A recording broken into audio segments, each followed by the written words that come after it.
Hello everyone, welcome back to online study. आज हम इस वीडियो में लेकर आए हैं मध्यकालीन इतिहास का पूरा निचोड़। लूसेंट सब्जेक्टिव बुक से मध्यकालीन भारत से संबंधित जो भी क्वेश्चंस एग्जाम्स के पॉइंट ऑफ व्यू वो हम इस वीडियो में डिस्कस करने वाले हैं। पूरा टॉपिक बाय टॉपिक कवर किया जाएगा, यानी एक ही वीडियो में मध्यकालीन भारत को हम लोग कवर करने वाले हैं। तो इस वीडियो को एंड तक देखिए। और अगर आपने इससे पहले एंशिएंट हिस्ट्री के जो मास्टर वीडियो था, अगर आपने उसको नहीं देखा है तो इस वीडियो के नीचे डिस्क्रिप्शन चेक कर लीजिएगा, वहाँ पे भी आपको मिल जाएगा। या फिर प्लेलिस्ट में जाकर के मास्टर वीडियो की प्लेलिस्ट बना होगा, वहाँ से भी आपको वीडियो मिल जाएगी। राइट, तो चलिए शुरू करते हैं। फर्स्ट क्वेश्चन बनता है कि भारत पर प्रथम तुर्क आक्रमण करने वाला था। भारत पर प्रथम तुर्क आक्रमण करने वाला कौन था? महमूद गजनवी। ऑप्शन हम ए को टिक करेंगे। सेकेंड क्वेश्चन कि महमूद गजनवी ने कौन सी उपाधि धारण की थी? कौन सी उपाधि धारण की थी? तो यामीन उद दौला और यामीन उल मिल्लत, ये दोनों उपाधियाँ उसी की थी, यानी सही आंसर हो जाएगा ऑप्शन सी, ए और बी दोनों उपाधि। मोहम्मद गजनवी का भारत में अंतिम आक्रमण किसके विरुद्ध हुआ? तो ध्यान रखिएगा, मोहम्मद गजनवी का अंतिम आक्रमण भारत पर जाटों के विरुद्ध हुआ, यानी ऑप्शन डी। भारत पर इसने कुल 17 बार आक्रमण किया था और पहला जो आक्रमण हुआ वो कब था? पहला आक्रमण आपको याद रखना है 1000 ईस्वी में। ठीक है, 1000 ईस्वी में इसने आक्रमण किया था, ये आपको याद रखना है। और अंतिम आक्रमण जाटों के विरुद्ध हुआ था, कब हुआ? तो ये आपको याद रखना है 1027 ईस्वी में। ठीक है, 1027 ईस्वी में। चलिए क्वेश्चन नंबर 4, भारत में मुस्लिम राज्य का संस्थापक माना जाता है। भारत में मुस्लिम राज्य का संस्थापक मोहम्मद गौरी को माना जाता है, ऑप्शन ए को टिक करेंगे। क्वेश्चन नंबर 5, किसने इक्तादारी प्रथा चलाई थी? इक्तादारी प्रथा को किसने स्टार्ट किया था? गुलाम वंश के जो शासक थे इल्तुतमिश, इन्होंने स्टार्ट किया था। C will be right answer. 6 questions, Lakh Bakhsh के नाम से जाना जाने वाले भारतीय शासक कौन थे? लाख बख्श के नाम से कौन जाने गए? तो कुतुबुद्दीन ऐबक, गुलाम वंश के संस्थापक कुतुबुद्दीन ऐबक। लाखों के दान करने के कारण इनको लाख बख्श के नाम से जाना जाता था, ये आपको याद रखना है। ठीक है, चलिए आगे बढ़ते हैं। क्वेश्चन नंबर 7 है कि कुतुब मीनार के कार्य को किसने पूरा कराया था? कुतुब मीनार के कार्य को किसने पूरा कराया?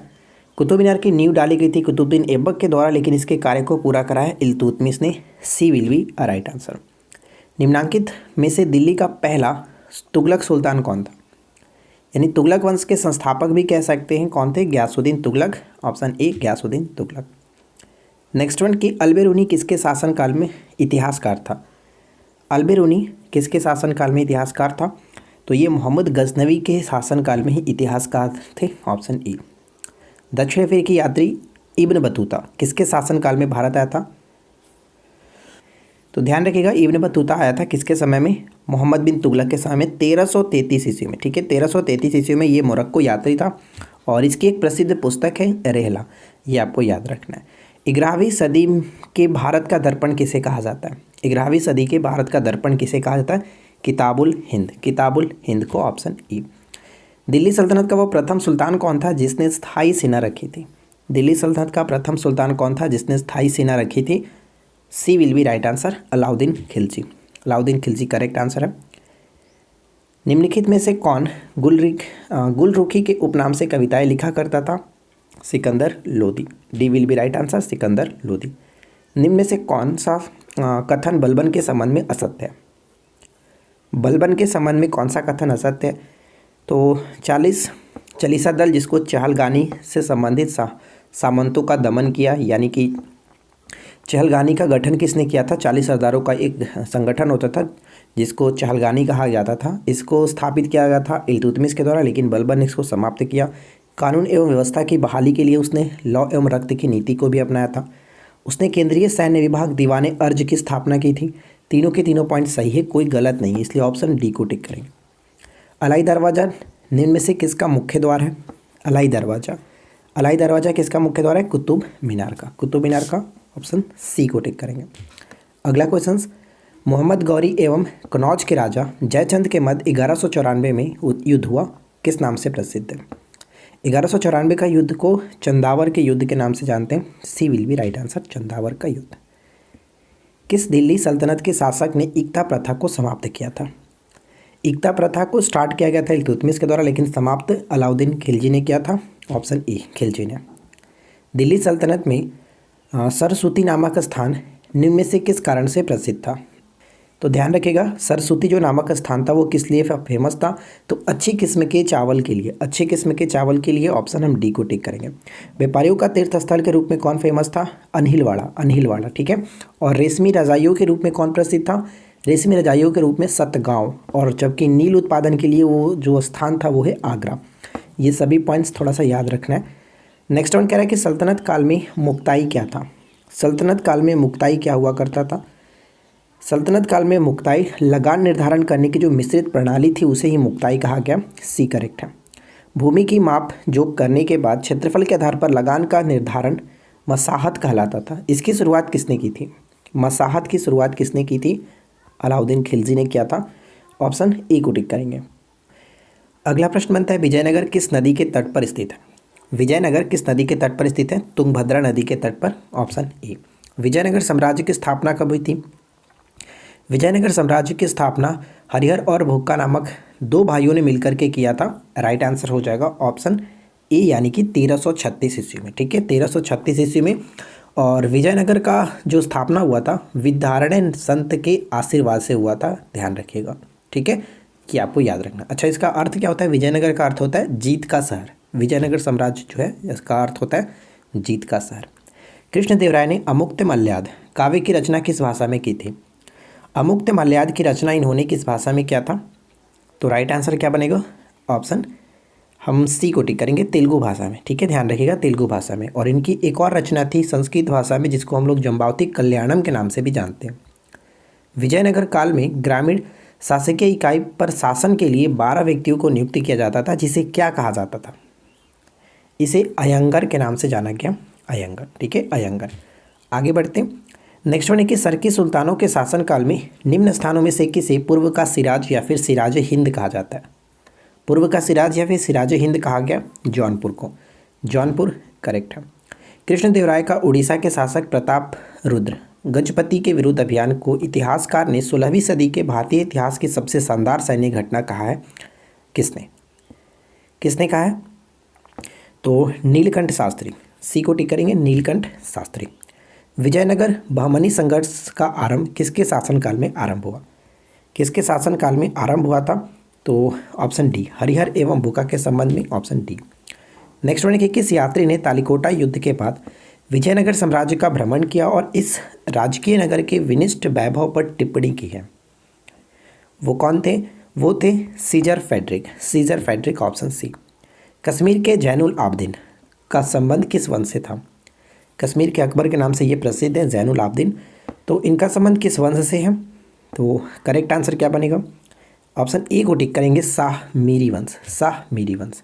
15वीं से 16वीं शताब्दी में सरकी राज्य की राजधानी किस स्थान पर थी, सरकी राज्य की राजधानी किस स्थान पर थी, तो इनका स्थान था जौनपुर, ऑप्शन डी, जौनपुर। निम्नलिखित में से किस शासक ने मार्तंड मंदिर का निर्माण कराया, मार्तंड मंदिर का निर्माण किस शासक ने करवाया था, बी को टिक करेंगे, ललितादित्य मुक्तापीठ, ललितादित्य मुक्तापीठ, ऑप्शन बी। खतौली का युद्ध किसके बीच हुआ था, ध्यान रखिएगा, खतौली का युद्ध किसके बीच हुआ था, तो ऑप्शन ए को टिक करेंगे, राणा संगा और इब्राहिम लोदी के मध्य, राणा संगा और इब्राहिम लोदी के मध्य।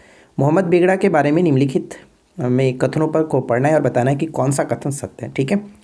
तो मोहम्मद बेगड़ा के संबंध में पहला पॉइंट्स, महमूद को गिरनार तथा चंपानेर के किले को जीतने के बाद बेगड़ा की उपाधि दी गई थी, बिल्कुल सही है।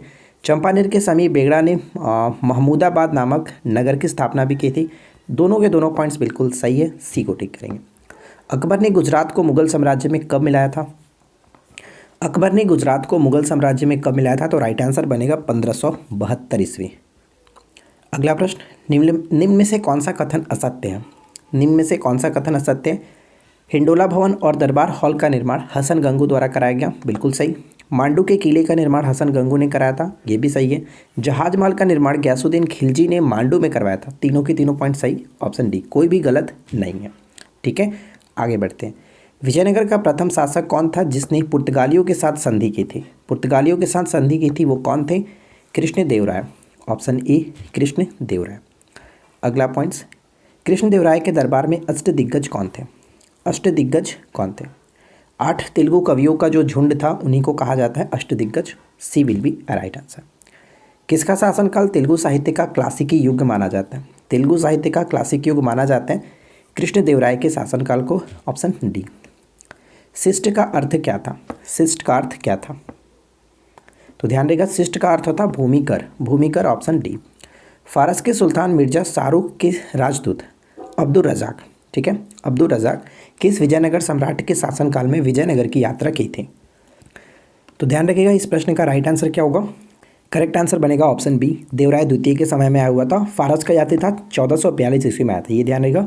और देवराय प्रथम के समय में निकोलो कॉन्टी आया था जो कि इटली यात्री था, ये आपको याद रखना, ठीक है। और डोमिंगो पायस जो था और साथ ही साथ बारबोसा, वो कृष्ण देवराय के संबंध में आए हुए थे, दोनों पुर्तगाली यात्री थे, ये आपको याद रखना, राइट। तो चलिए आगे बढ़ते हैं और नेक्स्ट क्वेश्चन को ट्राई करते हैं। नेक्स्ट क्वेश्चन है कि इतावली यात्री निकोलो द कॉन्टी ने किस विजयनगर सम्राट के शासनकाल में विजयनगर की यात्रा की? तो भी जस्ट मैंने आपको बताया, निकोलो कॉन्टी इटली यात्री था, 1420 ईस्वी में भारत आया हुआ था ये विजयनगर साम्राज्य के समय में। तो देवराय प्रथम के समय में आया था, ऑप्शन ए को टिक करेंगे। बहमनी राजाओं की राजधानी कहाँ पे थी? बहमनी राजाओं की राजधानी थी गुलबर्गा में, ऑप्शन ए गुलबर्गा में। कृष्णदेवराय किसके समकालीन थे? कृष्णदेवराय किसके समकालीन थे? तो राइट आंसर क्या बनेगा? ऑप्शन ए बाबर के समकालीन थे। मैं आपको बता दूं कि जो बाबर थे उन्होंने अपनी आत्मकथा बाबरनामा में कृष्णदेवराय को भारत का सर्वाधिक शक्तिशाली शासक भी बताया है। तो ये पॉइंट्स थोड़ा सा इंपॉर्टेंट बन जाता है, याद रखिएगा। विजयनगर के शासक की उपाधि गजबेटकर था, गजबेटकर। किसकी उपाधि थी? गजबेटकर। तो ये आपको याद रखना है फ्रेंड्स, गजबेटकर जो उपाधि था वो था देवराय द्वितीय का, देवराय द्वितीय को कहा जाता था। गजबेटकर का अर्थ होता था हाथियों का शिकारी, हाथियों का शिकारी। और साथ ही साथ इसे याद रखिएगा, देवराय द्वितीय को इमाड़ी देवराय के नाम से भी जाना गया और ये संगम वंश का सबसे प्रतापी राजा भी था देवराय द्वितीय। मोहम्मद बेगड़ा किस राज्य का प्रसिद्ध सुल्तान था? किस राज्य का प्रसिद्ध सुल्तान था? तो ऊपर आपको क्वेश्चंस बताया गया था, उसके अकॉर्डिंग आपको समझ में आ गया होगा कि ये गुजरात से संबंध रखता है, सी will be right answer.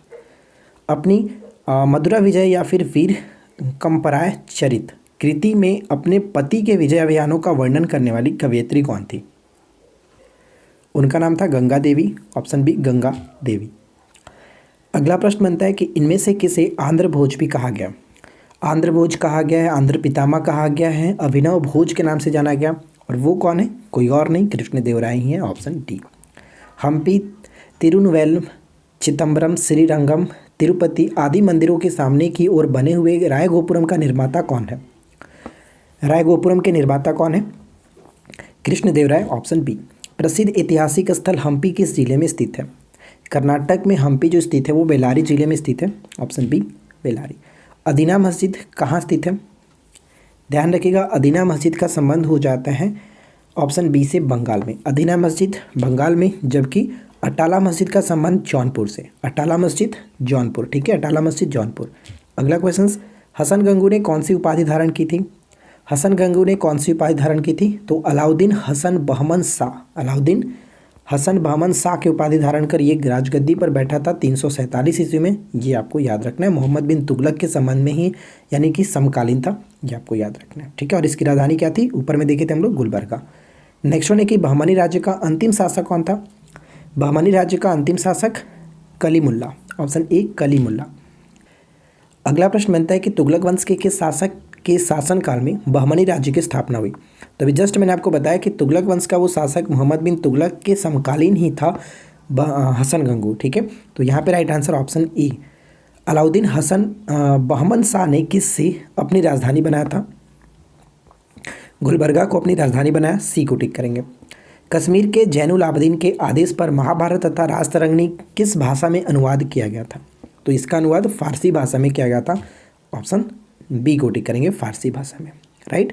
Next one कह रहा है कि निम्नलिखित कथनों को पढ़ें, यानी वक्तव्यों को पढ़ें।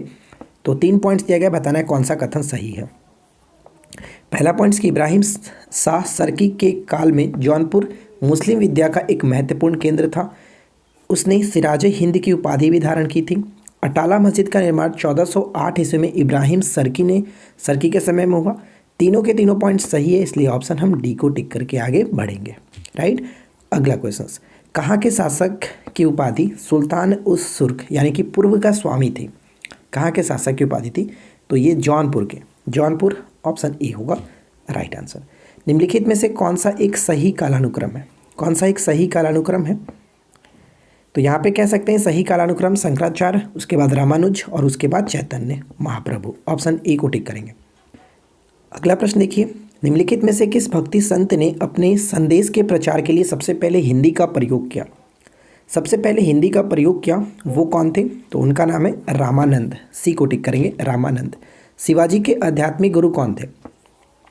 शिवाजी के आध्यात्मिक गुरु का नाम हम यहाँ पे रख सकते हैं रामदास। ऑप्शन ए रामदास बिल्कुल सही आंसर होगा। दासबोध के रचयिता कौन थे? दासबोध के रचयिता थे रामदास। Option C Ramdas. गुरु नानक का जन्म 1469 ईस्वी में कहाँ पर हुआ था? गुरु नानक का जन्म 1469 ईस्वी में कहाँ पर हुआ था? तलवंडी ननकाना। Option E Talwandi Nankana. गुरु नानक सिख धर्म के संस्थापक माने जाते हैं। बंगाल और उड़ीसा में वैष्णववाद को लोकप्रिय बनाने का श्रेय किसे दिया जाता है? लोकप्रिय बनाने का श्रेय चैतन्य महाप्रभु को दिया जाता है। निमाई पंडित के नाम से ये प्रसिद्ध थे। उड़ीसा नरेश प्रताप रुद्र किस वैष्णव संत के शिष्य थे? उड़ीसा के जो नरेश थे प्रताप रुद्र किस वैष्णव संत के शिष्य थे? तो ये चैतन्य महाप्रभु के ही शिष्य थे। Option E. निम्नलिखित में से किसे गौरंग प्रभु भी कहा जाता है? गौरंग प्रभु के नाम से भी जाना गया चैतन्य महाप्रभु को ही। Option E. असम का चैतन्य किसे कहा जाता है? तो ध्यान रखिएगा, असम के चैतन्य के रूप में शंकर देव को जाना गया, यानी correct answer will be option E Shankar Dev. ठीक है, शंकर देव को टिक करके आगे बढ़ेंगे। अगला क्वेश्चन है कि सूफी आंदोलन के संबंध में मुरीद किसे कहा जाता था? सूफी आंदोलन के संबंध में मुरीद किसे कहा जाता था? तो ध्यान रखना है, मुरीद कहा गया है जो लोग सूफी संतों से शिष्यता ग्रहण करते थे उन्हीं को मुरीद कहा जाता था। सी को टिक करेंगे। नेक्स्ट क्वेश्चन है कि ऐसा माना जाता है कि भारत में कौन सी सिलसिले का काफ़ी गहरा प्रभाव पड़ा था? काफ़ी गहरा प्रभाव पड़ा था चिश्ती और सुहरावर्दी, यानी ऑप्शन डी दोनों। दारा सिकों ने किस सूफी संत सिलसिले को अपनाया था? दारा सिकों ने किस सूफी सिलसिले को अपनाया था? तो यहाँ पे करेक्ट बनेगा ऑप्शन ए कादरी। कादरी को अपनाया था। अगला प्रश्न है, चिश्ती सिलसिले के संबंध में निम्नलिखित कथनों पर विचार कीजिए। तो 2 पॉइंट्स दिया गया, दोनों को पढ़िए और बताइए कि कौन सा कथन सही है। पहला पॉइंट्स क्या कह रहा है कि भारत में चिश्ती सिलसिला का मुख्य केंद्र अजमेर था। ख्वाजा मोइनुद्दीन चिश्ती ने भारत में चिश्ती सिलसिले की शुरुआत की थी। दोनों के दोनों पॉइंट्स सही है। ऑप्शन हम सी को टिक करेंगे। 1 और 2 दोनों कथन राइट है। मुरीद का अर्थ क्या होता है? मुरीद, ऊपर में हम लोगों ने देखा था मुरीद का अर्थ होता है शिष्य, यानी ऑप्शन डी शिष्य। निजामुद्दीन औलिया के गुरु कौन थे? ध्यान रखिएगा, निजामुद्दीन औलिया के गुरु कौन थे? तो राइट आंसर बनेगा ऑप्शन सी बाबा फरीद। बाबा फरीद को टिक करेंगे। प्रसिद्ध सूफी सलीम चिश्ती रहते थे कहाँ पे? प्रसिद्ध सूफी जो सलीम चिश्ती हैं वो कहाँ पे रहते थे? फतेहपुर सिकरी में। डी को टिक करेंगे, फतेहपुर सिकरी में। नेक्स्ट क्वेश्चन है कि हजरत निजामुद्दीन औलिया ने अपने जीवन काल में दिल्ली के 7 सुल्तानों का शासन देखा। निम्नलिखित में से कौन इनके शिष्य नहीं थे? कौन इनके शिष्य नहीं थे? सी बख्तियार काकी इनके शिष्य नहीं थे। सी को टिक करेंगे। विजय के रचयिता कौन है? विजय के रचयिता कबीरदास। Option B Kabirdas. अगला क्वेश्चन, 1526 ईस्वी में बाबर ने किस वंश के शासक को परास्त कर मुगल साम्राज्य की नींव डाली? गला मेरा थोड़ा सा प्रॉब्लम कर रहा है, जिस वजह से थोड़ा सा दिक्कत हो सकता है साउंड में आपको, तो आप मैनेज कर लीजिएगा। देखिए, 1526 में बाबर ने किस वंश के शासक को परास्त कर मुगल साम्राज्य की नींव डाली थी? तो राइट आंसर यहाँ पे बनेगा ऑप्शन बी। लोधी वंश के जो शासक थे इब्राहिम लोधी को परास्त कर पानीपत के प्रथम युद्ध में बाबर ने मुगल वंश को स्थापित किया था। नेक्स्ट क्वेश्चन देखिए क्या कह रहा है कि पानीपत का प्रथम युद्ध हुआ कब था? पानीपत का प्रथम युद्ध हुआ था 21 अप्रैल 1526 ईस्वी, यानी ऑप्शन बी को टिक करेंगे। 21 अप्रैल 1526 ईस्वी राइट, आपको याद रखना है। नेक्स्ट क्वेश्चन कह रहा है बाबर ने प्रसिद्ध तुगलमा नीति का प्रयोग सर्वप्रथम किस युद्ध में किया था? तुगलमा युद्ध नीति का प्रयोग सर्वप्रथम बाबर ने किस युद्ध में किया? पानीपत के प्रथम युद्ध में। सी विल बी राइट आंसर। किस युद्ध में जीतने के उपरांत बाबर ने खजाने का मुंह अमीरों, सगे संबंधियों आदि के लिए खोल दिया और इस उदारता के कारण उसे कलंदर की उपाधि भी दी गई? यानी बाबर को कलंदर की उपाधि कब दी गई थी? तो राइट आंसर बन जाता है ऑप्शन ई पानीपत के युद्ध को जीतने के बाद ही, यानी करेक्ट आंसर ऑप्शन ई। ठीक है, एक क्वेश्चन अक्सर पूछा जाता है कि गाजी की उपाधि उसको कब मिली थी? तो खानवा युद्ध में बाबर ने राणा संगा के खिलाफ जिहाद का नारा दिया था और इसी युद्ध में विजय के उपरांत उसने गाजी की उपाधि भी धारण की थी। ये ध्यान रखना, खानवा के युद्ध को जीतने के बाद गाजी की उपाधि मिली थी। गुजरात विजय की यादगार में अकबर ने किसका निर्माण कराया था? तो बुलंद दरवाज़ा, गुजरात का बुलंद दरवाज़ा का निर्माण ऑप्शन बी बिल्कुल सही आंसर होगा। आईने अकबरी एक महान ऐतिहासिक कृति निम्नलिखित में से किसके द्वारा लिखी गई है? आईने अकबरी अबुल फजल के द्वारा लिखा गया, यानी ऑप्शन हम ए को टिक करेंगे। और अमीर खुसरो जो थे, यहाँ पे मैं आपको बता दूं फ्रेंड्स, मैंने वीडियो में एक थोड़ा सा पॉइंट मिस्टेक कर दिया था। अबुल फजल को नहीं, अमीर खुसरो को कहा जाता है तोते हिंद, हिंदुस्तान के तोते के नाम से जाना जाता है। तो ये पॉइंट थोड़ा सा मैंने मिस्टेक बता दिया था, इसको बता दिया था, तो सुधार कर लीजिएगा। राइट आंसर यहाँ पे हो जाएगा ऑप्शन ए। और अमीर खुसरो जो थे, इनको तोते हिंद के नाम से जाना गया। नेक्स्ट क्वेश्चन कह रहा है कि पानीपत की दूसरी लड़ाई निम्नलिखित में से किसके बीच हुई थी? पानीपत की जो दूसरी लड़ाई हुई थी अकबर और हेमू के मध्य हुआ था 5 अप्रैल 1556 ईस्वी को। 21 अप्रैल 1526 को प्रथम और 5 अप्रैल 1556 को दूसरा। दीने इलाही नामक नया धर्म किसके द्वारा शुरू किया गया था? दीने इलाही जो धर्म था वो स्टार्ट किया गया था अकबर के द्वारा, ऑप्शन सी। ध्यान रखिएगा फ्रेंड्स, अगर आपसे पूछ ले कि दीने इलाही के जो स्थापित किया गया, कब स्थापित किया गया था, तो 1582 ईस्वी में, ये आपको याद रखना है, ठीक है, 1582।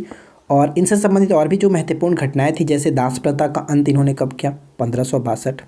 साथ ही साथ अगर अकबर के हरमदल से मुक्ति की बात करें तो वो भी 62 ही था। और तीर्थ यात्रा को समाप्त कब किया? तीर्थ यात्रा कर जो था, तीर्थ यात्रा कर को समाप्त कब किया था? तो 1563, ये याद रखिएगा, मोस्ट इंपॉर्टेंट है। फतेहपुर सीकरी की स्थापना कब हुआ था? फतेहपुर सीकरी की स्थापना 1571 में हुआ। और उसके पहले जजिया कर को समाप्त किया गया था 1564 ईस्वी में, जजिया कर को समाप्त किया, ये याद रखना है। इबादत खाने की स्थापना 1575 में। ये सभी पॉइंट्स डायरेक्ट एग्जाम्स में पूछे जाते हैं और सभी के लिए 1578 में खोल दिया गया था, ये भी आपको याद रखना है। उसके बाद अगर हम आगे की तरफ बढ़ें, जैसे कि इलाही संवत की शुरुआत कब की गई थी? इलाही संवत 1583, ये आपको याद रखना है। तो ये सब। नेक्स्ट क्वेश्चन कह रहा है कि सती प्रथा का भर्त्सना करने वाला पहला मुगल सम्राट कौन हुए? पहला मुगल सम्राट के रूप में अकबर को ही जानते हैं, C will be right answer, Akbar. किसने अकबर को जिले इलाही यानी कि खुदा की परछाई एवं फर्क इंदी यानी खुदा से निकलने वाली रोशनी कहा है? जिले इलाही की उपाधि किसने दी थी? तो यहाँ पे सही आंसर बन जाता है Abul Fazal, option A, Abul Fazal. Next one है कि निम्न में से किस शासक का काल संगमरमर का काल कहलाता है? संगमरमर के काल के नाम से जाना जाता है किसके शासनकाल को? तो शाहजहाँ यहाँ पे राइट आंसर होगा, शाहजहाँ। स्थापत्य कला का स्वर्ण युग के नाम से भी जाना जाता है इनके काले को। किस युद्ध में भारत में मुगल राज्य की नींव पड़ी? तो ऑलरेडी हम लोगों ने देखा था पानीपत के प्रथम युद्ध में, सी को टिक करेंगे। मुगल चित्रकारी किसके शासनकाल में प्रकाष्ठा या फिर चरमोत्कर्ष पर पहुंचा था, चरमोत्कर्ष प्राप्त किया? तो वो था जहांगीर के शासनकाल, ऑप्शन सी। निम्नलिखित में से किसने अकबर की जीवन कथा लिखी थी? अकबर की जीवन कथा किसने लिखी थी? अबुल फजल ने, ऑप्शन ए को टिक करेंगे, अबुल फजल ने। नेक्स्ट वन है कि किस मुगल शासक ने भारत की वनस्पतियों और प्राणी जगत, ऋतुओं और फलों का विशद विवरण अपनी डायरी में दिया था? वो कौन थे? वो थे बाबर। बाबर ने अपनी आत्मकथा खुद भी लिखी थी, बाबरनामा, ये भी याद रखिएगा। अकबर द्वारा बनाई गई कौन सी इमारत का नक्शा बौद्ध विहार की तरह है? बौद्ध विहार की तरह पंचमहल, ऑप्शन ई, पंचमहल। औरंगजेब ने दक्षिण में किन 2 राज्यों को विजित किया था? वो कौन थे? औरंगजेब ने दक्षिण में 2 राज्यों को विजित किया था, विजापुर और गोलकुंडा, सी को टिक करेंगे, विजापुर। चलिए आगे बढ़ते हैं। नेक्स्ट क्वेश्चन है कि प्रसिद्ध संगीतज्ञ जो तानसेन थे, इनका मकबरा कहाँ स्थित है? प्रसिद्ध संगीतज्ञ तानसेन का मकबरा ग्वालियर में, ग्वालियर, ऑप्शन बी। और ये अकबर के दरबार में रहते थे, ये ध्यान रखिएगा। किस सिख गुरु की मृत्यु के लिए औरंगजेब जिम्मेदार है? सिखों के जो 9वें गुरु थे, गुरु तेग बहादुर जी, ऑप्शन बी, इनका संबंध औरंगजेब से हो जाता है। सिरसा की महानता का घोतक क्या है? सिरसा की महानता का घोतक उसका प्रशासनिक सुधार, सी को टिक करेंगे, प्रशासनिक सुधार। हुमायूंनामा किसने लिखा था? हुमायूंनामा गुलबदन बेगम, ऑप्शन ए, गुलबदन बेगम। अकबर के शासनकाल में महाभारत का फारसी भाषा में अनुवाद किया गया था, वह किस नाम से जाना जाता है? तो ध्यान रखिएगा, महाभारत का फारसी में अनुवाद किया गया जिसको रजनामा के नाम से जाना गया, option B, Razmnama. Next one देखिए, किस मुगल सम्राट ने सैयद भाइयों को गिराया था? किस मुगल सम्राट ने सैयद भाइयों को गिराया था? यहाँ पे राइट आंसर बन जाता है ऑप्शन डी, यानी कि ऑप्शन डी, मोहम्मद शाह बिल्कुल सही आंसर होगा, मोहम्मद शाह, ऑप्शन डी को टिक करेंगे, जिसको रंगीला बादशाह के नाम से जाना जाता है। निम्नलिखित में से कौन अंतिम मुगल सम्राट थे? अंतिम मुगल सम्राट के रूप में बहादुर शाह द्वितीय, जिनको बहादुर शाह जफर के नाम से भी जाना गया, सी विल बी राइट आंसर। अगला क्वेश्चन की प्रसिद्ध मुस्लिम शासिका चांद बीबी जिसने बरार को अकबर को सौंपा था, निम्नलिखित में से किस राज्य से संबंध रखती थी? इनका संबंध था अहमदनगर से, सी को टिक करेंगे, अहमदनगर। अगला क्वेश्चन की मुगल प्रशासन व्यवस्था में मनसबदारी प्रणाली को किसने प्रारंभ किया था? मनसबदारी प्रणाली को अकबर ने स्टार्ट किया था? Option B. फ्रेंड्स, उम्मीद करता हूँ कि आप लोग को ये वीडियो अच्छी लग रही होगी, तो इसी बात पे वीडियो को लाइक कर दीजिए। साथ ही साथ हमारे इस चैनल को ऑनलाइन स्टडी ऑन को सब्सक्राइब करके नोटिफिकेशन बेल को ऑल पे ज़रूर सेट करके रखें। और इसका पीडीएफ आपको प्राप्त करने के लिए हमारे टेलीग्राम को ज्वाइन कर लीजिएगा, जो कि इस वीडियो के डिस्क्रिप्शन में लिंक दे रखा है। एंशिएंट हिस्ट्री का भी पीडीएफ आपको वहाँ पे मिल जाएगा, क्योंकि ऑलरेडी वो डाला गया है। ठीक है।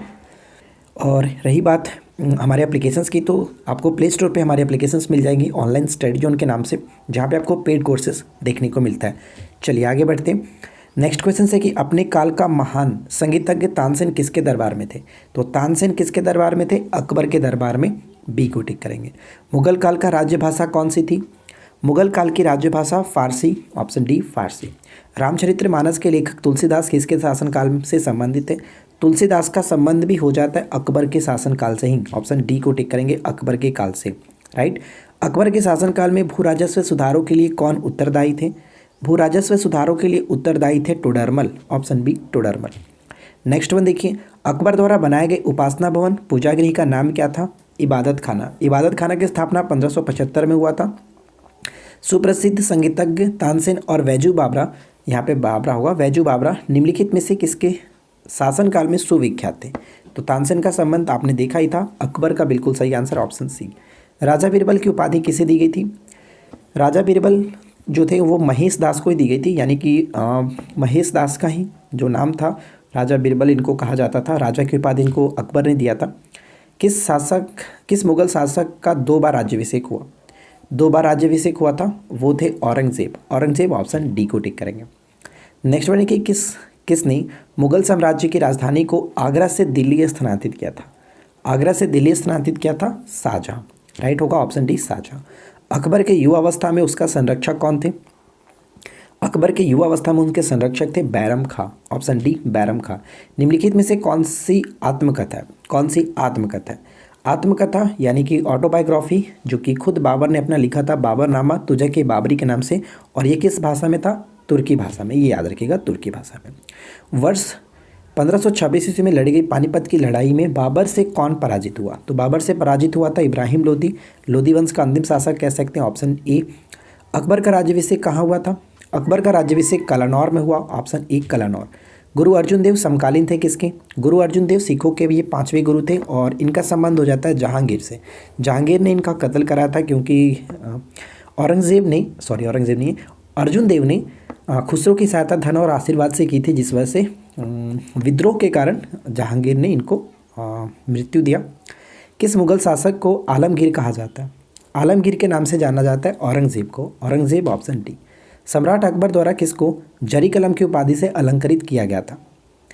तो ध्यान रखिएगा फ्रेंड्स, यहाँ पे जरी कलम की जो उपाधि मिली थी हुसैन कश्मीरी को मिला था। मोहम्मद हुसैन कश्मीरी को जरी कलम, जबकि सिरी कलम की उपाधि अब्दुल समद को मिला था। ये भी आपको याद रखना है। राइट। आगे बढ़ते हैं। नेक्स्ट उनकी हल्दी घाटी का युद्ध कब लड़ा गया? हल्दी घाटी का युद्ध 1576 ईस्वी में लड़ा गया। Option B. किसके शासनकाल में, यानी किसके समय में मलिक मोहम्मद जैसी ने पद्मावत की रचना की थी? ये बहुत इंपॉर्टेंट है। मलिक मोहम्मद जैसी के द्वारा लिखा गया पद्मावत, और ये किसके समय में? शेरशाह के समय में। Option B Shershah. किस मुगल शासक ने 2 बार शासन किया? किस मुगल शासक ने 2 बार शासन किया? और वो थे हुमायूं। Humayun option B. ठीक है, हुमायूं। भारत में बीबी का मकबरा कहाँ स्थित है? भारत में Bibi ka Maqbara Aurangabad. Option C Aurangabad. Option C को टिक करेंगे, जो कि महाराष्ट्र के औरंगाबाद की बात की जा रही है। किसने चौसा की लड़ाई में हुमायूं को पराजित किया था? 1539 चौसा का युद्ध हुआ, जिसमें शेरशाह सूरी ने हुमायूं को पराजित किया। Option A. हुमायूं का मकबरा कहाँ स्थित है? हुमायूं का मकबरा कहाँ स्थित है? तो एचडी मैंने आपको बताया, एचडी, जो कि इस वीडियो को भी आप एचडी में देख रहे हैं। तो डी का मतलब दिल्ली। ऑप्शन ए को टिक करेंगे, दिल्ली। चलिए अगला क्वेश्चन, मुगल प्रशासन में मुहत्सिब कौन था? देखिए क्वेश्चन कह रहा है कि मुगल प्रशासन में मुहत्सिब कौन था? तो राइट आंसर यहाँ पे क्या बनेगा? मुहत्सिब। Correct answer will be option C, यानी कि लोक आचरण अधिकारी। ऑप्शन सी को टिक करेंगे। किस युद्ध को जीतने के बाद शेरशाह ने दिल्ली में अफगान सत्ता की स्थापना की थी? शेरशाह ने दिल्ली में अफगान सत्ता की स्थापना की थी। तो राइट आंसर होगा बिलग्राम का युद्ध। बिलग्राम का युद्ध, जो कि ऑप्शन ए, यानी कि ये बिलग्राम का युद्ध कह सकते हैं या फिर कनौज का युद्ध कह सकते हैं, 1540 ईस्वी में हुआ था। ऑप्शन ए को टिक करेंगे। नेक्स्ट वन है कि शाहजहां ने निम्नलिखित में से किस शहर में मोती मस्जिद का निर्माण कराया? मोती मस्जिद बनवाया था। इस प्रश्न का राइट आंसर बन जाता है ऑप्शन सी, यानी कि आगरा में। आगरा करेक्ट आंसर है। नेक्स्ट वन देखिए, नेक्स्ट क्वेश्चन से कि किस मुगल बादशाह ने जजिया नामक कर पुनः लगाया था। जजिया कर पुनः लगाया था। औरंगज़ेब ने इसको समाप्त कर दिया था जजिया कर को 1564 ईस्वी में, लेकिन औरंगज़ेब जो था वो पुनः इसको लगाया था 1679 ईस्वी में। 1679 में पुनः इसको लगा दिया। Right answer option C. अगला क्वेश्चन कि अकबर के शासनकाल में अलमगुजार नामक अधिकारी का कार्य क्या था। अलमगुजार नामक अधिकारी का कार्य क्या होता था? भूमि राजस्व का मूल्यांकन और संग्रह करना। ऑप्शन बी को टिक करेंगे। चलिए अगला क्वेश्चन, शिवाजी ने मुगलों को किस संधि के द्वारा किलों का हस्तांतरण किया। पुरंदर की संधि के द्वारा। ऑप्शन सी, पुरंदर की संधि के द्वारा। दक्षिण में निम्नलिखित में से किसके शासनकाल में मुगल साम्राज्य तमिल राज्य तक फैला हुआ था?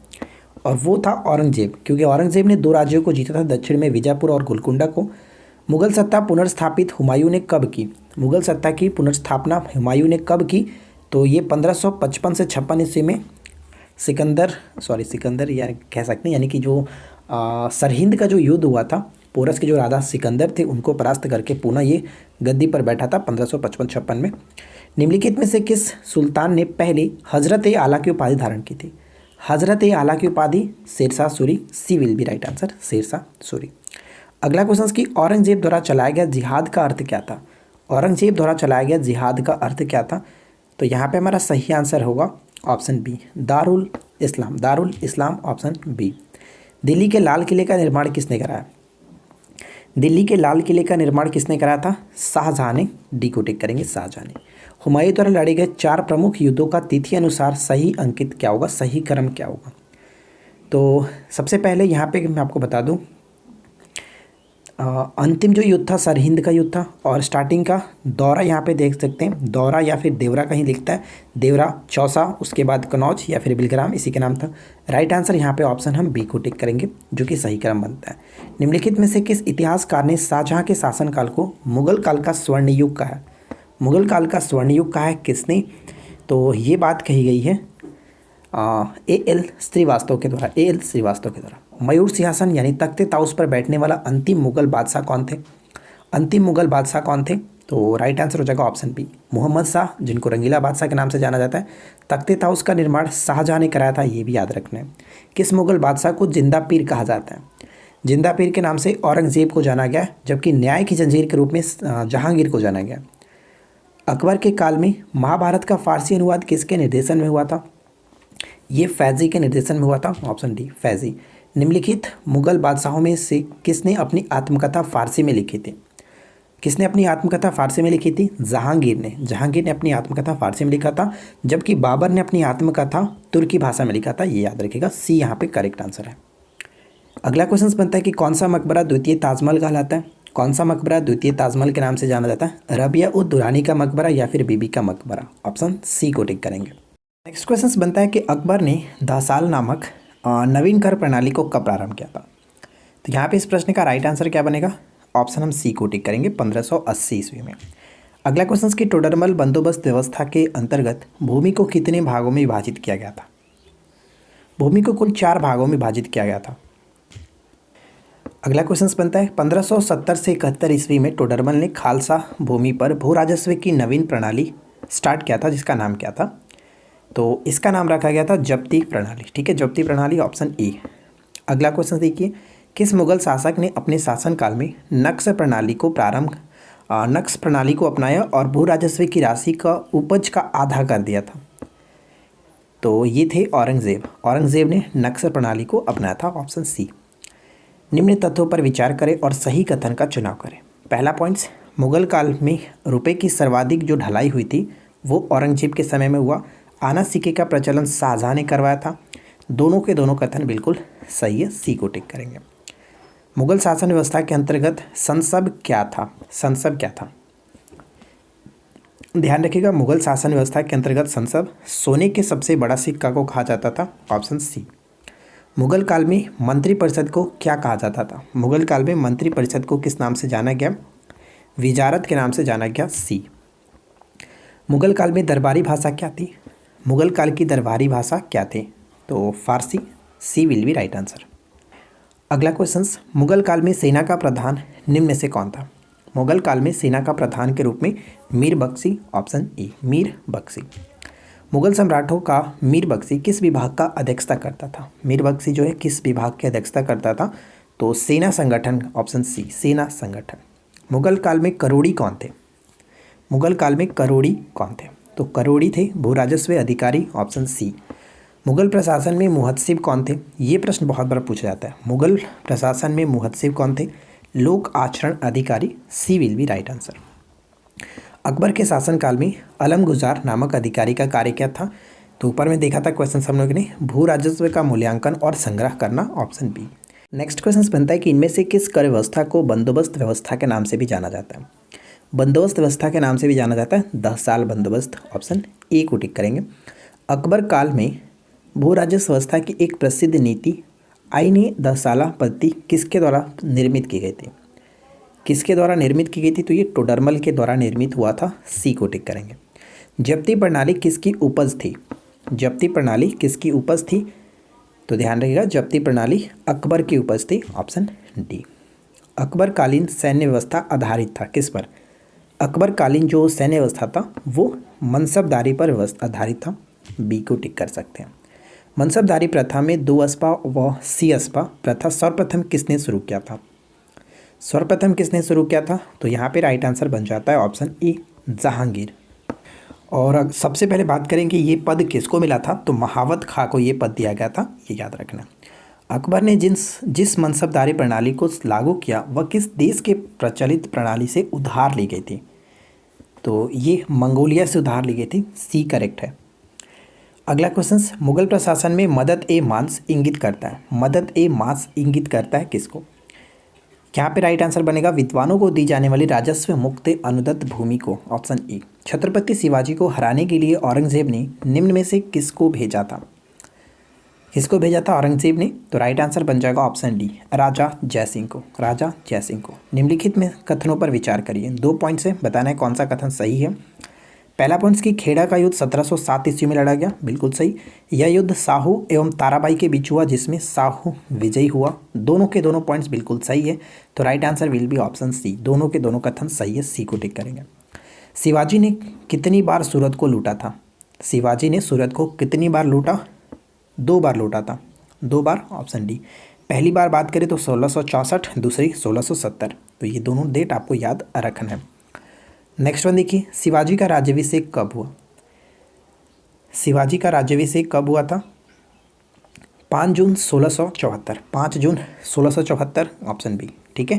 यहाँ पे मैं आपको बता दूं कि शिवाजी ने रायगढ़ में वाराणसी यानी कि काशी के जो प्रसिद्ध विद्वान थे श्री गंगा भट्ट द्वारा अपना राज्याभिषेक करवाया था, ये ध्यान रखिएगा।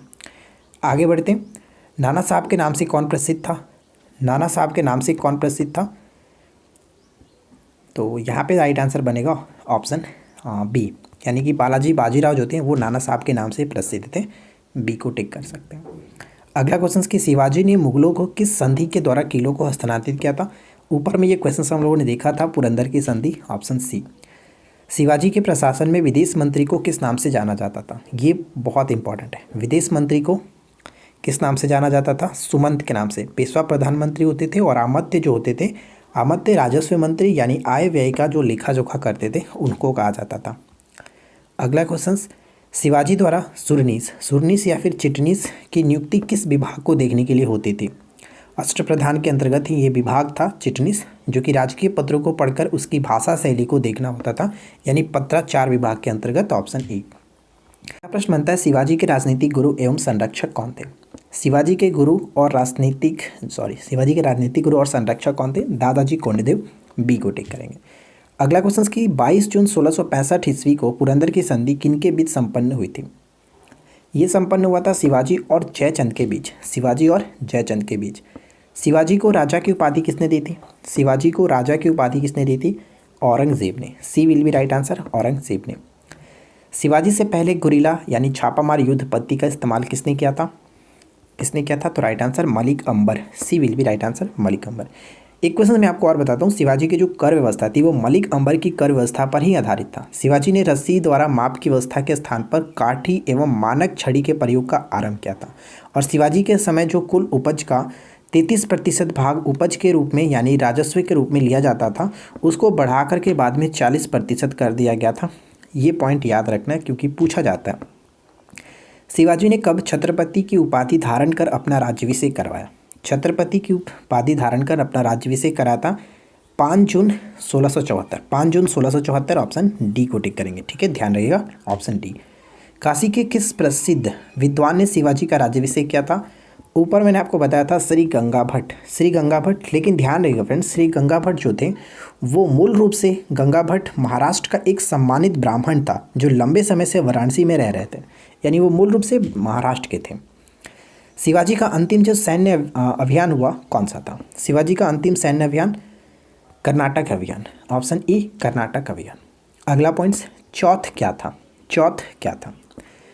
अक्सर पूछा था कि चौथ और सरदेश मुखी जो था वो क्या था? तो शिवाजी के द्वारा लगाया जाने वाला कर था। चौथ एक प्रकार का कर था जो कि पड़ोसी राज्यों पर शिवाजी द्वारा लगाया जाता था, भूमि कर। डी को टिक करेंगे। जो सरदेश मुखी होता था वो इसके हक का दावा करके जो कि शिवाजी स्वयं को सर्वश्रेष्ठ देशमुख प्रस्तुत करना चाहते थे और ये भू राजस्व का 1/10 लेते थे। कौन? सरदेश मुख को। ठीक है, सरदेश मुख को ध्यान रखना। अगला क्वेश्चन, शिवाजी का अंतिम सैन्य अभियान कौन सा हुआ?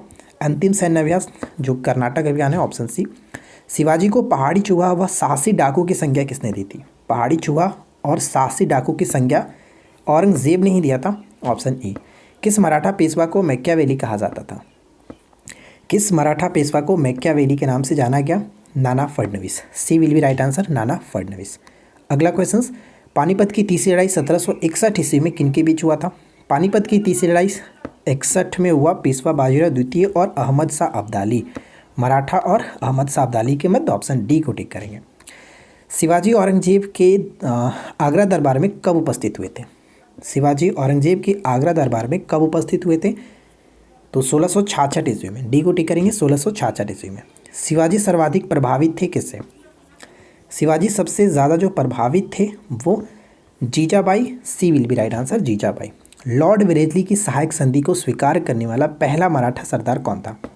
तो ध्यान रखिएगा फ्रेंड्स, पहला मराठा सरदार कौन थे? तो right answer will be option ए को टिक करेंगे, जो कि पेशवा बाजीराव द्वितीय। ठीक है, पेशवा बाजीराव द्वितीय बेसिल की संधि के तहत 1802 में इन्होंने सहायक संधि को स्वीकार कर लिया था, ऑप्शन ए। अगला क्वेश्चन कि पालखेड़ा का युद्ध के संबंध में निम्न में से कौन सा कथन सत्य है? पालखेड़ा का युद्ध, ये क्वेश्चन बहुत इंपॉर्टेंट रहने वाला है, अच्छे से याद रखिएगा। पालखेड़ा का युद्ध 7 मार्च 1728 ईस्वी को बाजीराव प्रथम और निजामुल मुल्क के बीच हुआ था। इस युद्ध में निजाम की हार हुई थी, ये भी सही है, और निजाम के साथ मुंगी सिवा गांव की संधि भी हुआ था। तीनों के तीनों पॉइंट्स बिल्कुल सही है, right answer will be option D को टिक करेंगे। ठीक है, आगे बढ़ते हैं।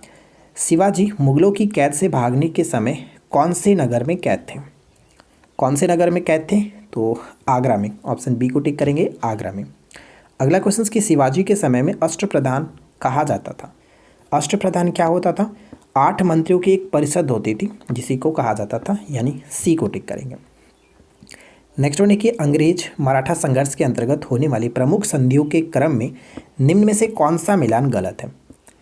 कौन सा मिलान गलत है? देखिए, सूरत की संधि 1775 बिल्कुल सही, सलबाई की संधि 1782 ये भी सही, देवगांव की संधि 1803, नागपुर की संधि यहाँ पे गलत है क्योंकि नागपुर की संधि का संबंध जो होता है वो 1816 होगा और उसके बाद 1817 में एक और संधि हुआ था जिसको हम लोग ग्वालियर की संधि और सूरत के संधि के नाम से, सूरत नहीं, पुणे के संधि के नाम से। ठीक है, 17 में ग्वालियर की संधि भी हुआ और जो कि एक पुणे की संधि भी 17 में हुआ था, लेकिन 1818 में मंदसौर की संधि हुआ था। तो ये पॉइंट्स यहाँ पे गलत है, ऑप्शन हम डी को टिक करेंगे, राइट।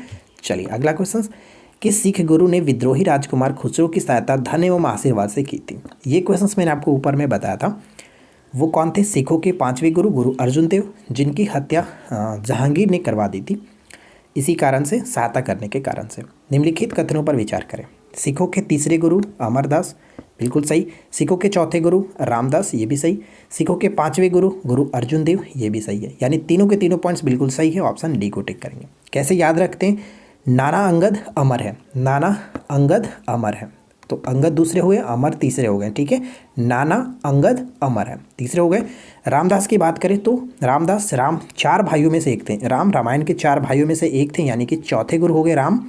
और अर्जुन 5 पांडवों में से एक थे, 5 यानी 5वें गुरु हो गए। इस तरह से यहाँ पे राइट आंसर ऑप्शन डी को टिक करेंगे। नेक्स्ट वन क्या बनता है, निम्नलिखित में से सिख गुरुओं का सही कालक्रम बताइए। सही कालक्रम अगर हम देखें तो अमरदास, अभी जस्ट मैंने आपको बताया, अमरदास तीसरे गुरु, रामदास चौथे गुरु, अर्जुन देव पाँचवें गुरु और गुरु तेग बहादुर सिखों के 9वें गुरु थे। ठीक है, गुरु तेग बहादुर जी 9वें गुरु थे। अगला क्वेश्चन, किसे जहांगीर ने खान की उपाधि से सम्मानित किया था। जहांगीर ने खान की उपाधि से किसे सम्मानित किया था, तो राइट आंसर हो जाएगा ऑप्शन ए, हॉकिंस को। ठीक है, जेम्स हॉकिंस को, ऑप्शन ए।